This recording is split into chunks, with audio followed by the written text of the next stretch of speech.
luxury it is to have two big wingers, the old Brian Noble coach Bradford sides, size on both flanks once again in 2025 as they go left out to Gill, out to Armitage now, trying to go around Alfords. That's a good low tackle there from the Featherstone winger, but Bradford have bought themselves about 20 metres of territory and a quick play of the ball as Meadows attacks the retreating line. Dummies folded backwards in a great shot there from Jubb, and that was needed to stop the Bradford momentum downfield.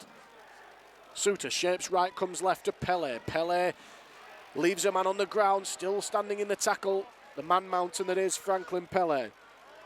20 metres from the line now. They come short side on the left. Meadows dinks it in behind the line. And it'll be picked up by Wild. In fact, it's not. It's picked up by Suter. And the ball just bounced up for Suter. And there wasn't as much urgency, you'd have to say, as you'd like. Certainly a moment that Featherstone will want back over defensively as Luke Hooley looks to add the extra 2 from about 5 metres to the left-hand side of the post. Guides it through safely.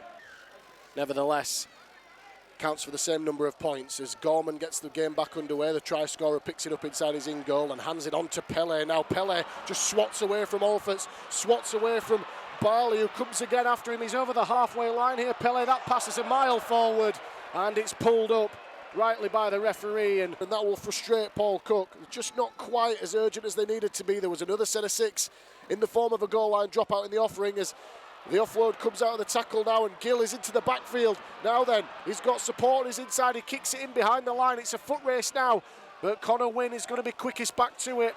And that's a good chase back in the end from Connor Wynne. And weaving his way through traffic now, he's now into some space. And Keys trying to take the ball off him. He can't. End-to-end pulsating stuff from both sides. He goes. Couple of tackles still in the bag for Featherstone. Turner out the ball. It comes to Gorman. Gorman tries to take on Keys, who stands his ground. Puts him to ground 30 metres out. Tangled up in the play of the ball. Day, this is the last one. Just grubbers it into the backfield here. It's a foot race. It's bounced up for Brad Day. Can you believe it? Well, as Bradford had one at the other end with a kind bounce, you'd have to say the same there for Brad Day, but you make your own luck in this game. Big distance between the two. He just took the odds to it, kicked it through himself. He was the only man chasing as Callum Turner guides the ball between the posts to lock the scores up. A try here will put Featherstone in front. 20 metres out. Addy comes off his left foot, a little bit of space for Danny Addy. Can he get round the full-back? He can't quite get there. Hooley brings him down a couple of metres short. He'll play it bang in front of the post. Jubb, dummies, scores himself. Good low tackle coming in from Donaldson there. Ball and all from the experienced Bradford man. Last one for Featherstone. Looping pass comes out to Aikins. Aikins dinks it into the in-goal area. It bounces up and Gill has no choice but to put it dead. Addy, first receiver out, it comes to Turner. Turner out the back, there's space for Gorman. Gorman, it's intercepted by Ockenbaugh, and Ockenbaugh with a timely move there has saved a certain 4-pointer for Bradford there. They created the space, and he'll play it slowly, bang in front of the post, a couple of metres out. They come short side for Michael. Michael's trying to get low. He's got to the line there, has he, Ronan Michael? He's held up. Heroic defence from Featherstone. They did a great job to get underneath him there, as it looked like Michael, for all the money, was over the line. Great play. Nathan Wild, Jimmy Beckett, Louis Gorman all involved there to get under him, but danger not quite averted yet as Keys at first receiver passes out to Meadows. Meadows flat pass, quick hands out there for Armitage. Armitage is going to score in the left corner. And after all that defensive effort in the middle of the field, Featherstone are brought undone on the left edge. Don't get much harder than this. Tight to that left touch line. And he steps up to add the extra 2, and he guides the ball between the posts. Hatton in there to help out too. 10 metres short of halfway. Suter, flat pass there for Lawrence. Out it comes to Michael in support. They're into the backfield, Bradford. The pass is knocked down there. Really well tracked by Jimmy Beckett. And a really good piece of hustle from the Featherstone prop forward. The tackle of Beckett and Jones. Out it comes to Hooley. Hooley kicking early again. He's got plenty on this. He's looking for a 40-20. It's going to kick on, and it's a fantastic kick from Luke Hooley, who kicked it early from about 30 metres out. He got a huge piece of it. And Featherstone need to be on their mettle defensively here. This is arguably the most important set of the game, as Donaldson taps it and takes that first carry. Suter, flat pass there for Lawrence. They weren't up quickly to meet him, and they've done just enough to pull him down half a metre short. Crashing into the post.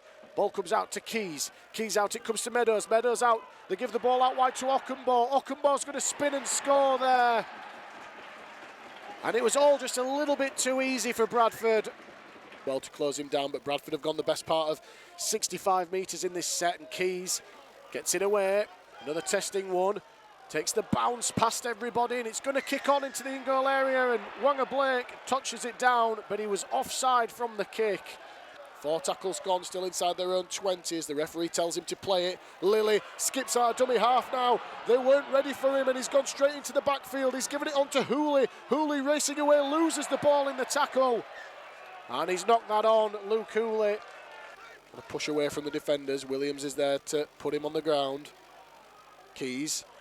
Out to Meadows, out it comes now to Hooley, out to Gill, out it comes to Armitage. Armitage trying to get round his man, he's gone round Barley, he's got a man in support through Kieran Gill, and on the stroke of half-time, Bradford will get their 4th try of the game, and you have to think that's a real killer blow in the context of this game. To a big advantage at half-time, and he guides the ball between the posts. And that leaves the half-time score here. Featherstone Rovers 6, Bradford Bulls 22. All Bradford shirts there to meet him. Couple of tackles still to come. Pass comes out to Addy. Addy out it comes to Akins. Akins into the line for Webb. Webb standing in traffic. Can he find an offload? He can't. He's put to ground. Plays it quickly for Jones. Fires the pass out for Beckett. Out it comes to Turner. Turner tries to dink it into the goal area. He's picked up by Day. Can Day get the ball down here? He's managed to ground it, Brad Day. And just the start that Featherstone needed in this second half to launch some sort of comeback. And it was a great kick from Callum Turner. Stabbed it through the line. It bounced upon its point again for Brad Day, who picked it up and somehow got the ball on the line. Picked it up, took a Bradford defender into the in-goal area with him, got the ball down. Turner guides the ball between the posts to cut the gap to 10 points now. It's Featherstone Rovers 12, Bradford Bulls 22. Lilly, out it comes. Pass to Hooley, to Wanga Blake, who hit the ball at pace. Good defence on show there from Connor Wynne off his wing. A quick play of the ball. Keys. Keys, dummies, drop of the shoulder, finds the offload there for Lawrence, and Lawrence will dive over next to the post and throws the ball into the stands in front of the Bradford fans. And it was as simple as that.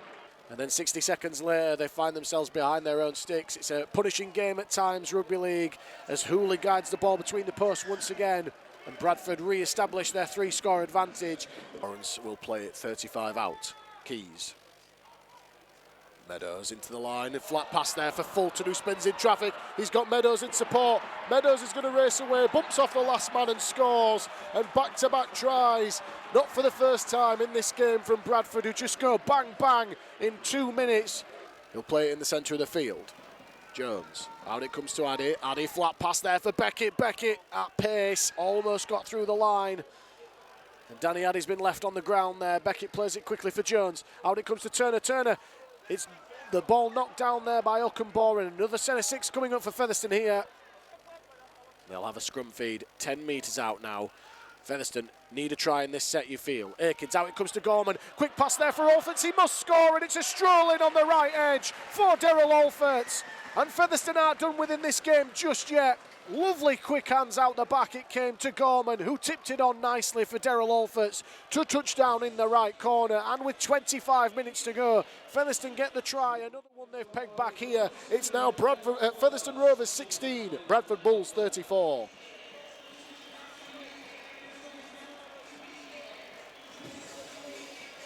A mini Featherstone revival here as Callum Turner has a conversion. He's given it a good chance there. He's guided the ball between the sticks once again. Stands in the tackle. Bradford looking to put the game to bed here with a try. Lilly gives it out to Keys, out to Meadows. Meadows dinks the ball in behind the line. It's going to bounce into the path of a Bradford man, and Kieran Gill dots it down. And the referee awards it without any hesitation. So once again, a little bit of fortune perhaps there. But time starting to become an enemy as Luke Hooley from 5 metres in from the left touchline splits the uprights once again as Bradford bring up the 40-point mark. It's Featherstone Rovers 18. Addy will play it 5 short of halfway on the last. Akins under pressure from Lilly. Gets it away. Taken on the full by Hooley on his own 10. Now then, just passes the ball on for Ockenbaugh. Gives it out to Blake. Blake Trying to take on his opposite number, beats Hatton, finds the offload there for Hooley. Hooley's into the backfield. Hooley's trying to take on Gorman, tries to cut inside him. Gorman does just enough to bring him down by the bootlaces. They're 30 metres away from the line now already though, Bradford. Meadows fires the pass out for Armitage. Good shot on him from Olferts. Gets away from him though, finds the offload back inside for Gill. Gill's going to go close to the line here. He tries to get the ball out for Armitage. Armitage will dot the ball down in the corner. And that really is, you have to say, a fantastic Bradford try. Good defence on show there this time from Day. Pass comes out for Keys. Keys for Meadows. Meadows look to kick behind the line. It's ricocheted off a Featherstone man. It's picked up by Barley. Now then, Barley's away. He's over the halfway line. Has he got the pace to get there? No one's going to get Connor Barley, who's going to race away and score the try for Featherstone. And at this stage, it'll be little more than consolation, but it does give the Partisan home fans something to cheer about.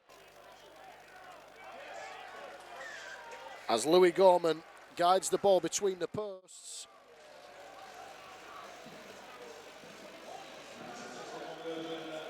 The scoreline now, Featherstone Rovers 24, Bradford Bulls 44. That long-range Connor Barley try almost got through the line there. Defence came in from Fulton and Mason. Flat pass there for Vuniyayawa. Vuniyayawa trying to reach for the line. He's got the ball to the line, but the referee has ruled that it was a double movement. Very, very quickly to point that out. So Featherstone are denied. Donaldson, Suter, flat pass to nobody, to Lilly, gives it to Gill. Gill will stroll in for the hat-trick. And a little bit of ad-lib play from the Bulls, but it came up trumps again. The pass from Suter wasn't a good one. It beat a couple of players, and the bouncing ball was just picked up and flicked past there. Can Featherstone have the final say in this game? Stevens, crabbing across field, picks up a metre or two, put to ground ball and all in the tackle of Donaldson. A couple of tackles remaining as the siren sounds in the background, and the referee says that that is the end of the game. And all in all, it's a game where Featherstone have shown some promise at times, but not for long enough periods, in all fairness, as Bradford, by far the better team for big chunks of this game. Full time here at the Millennium Stadium. It's finished Featherstone Rovers 24, Bradford Bulls 48. Thank you very much for listening. We'll be back for the commentary in a week's time in the 1895 Cup as Featherstone turn their attention to the visit of London Broncos.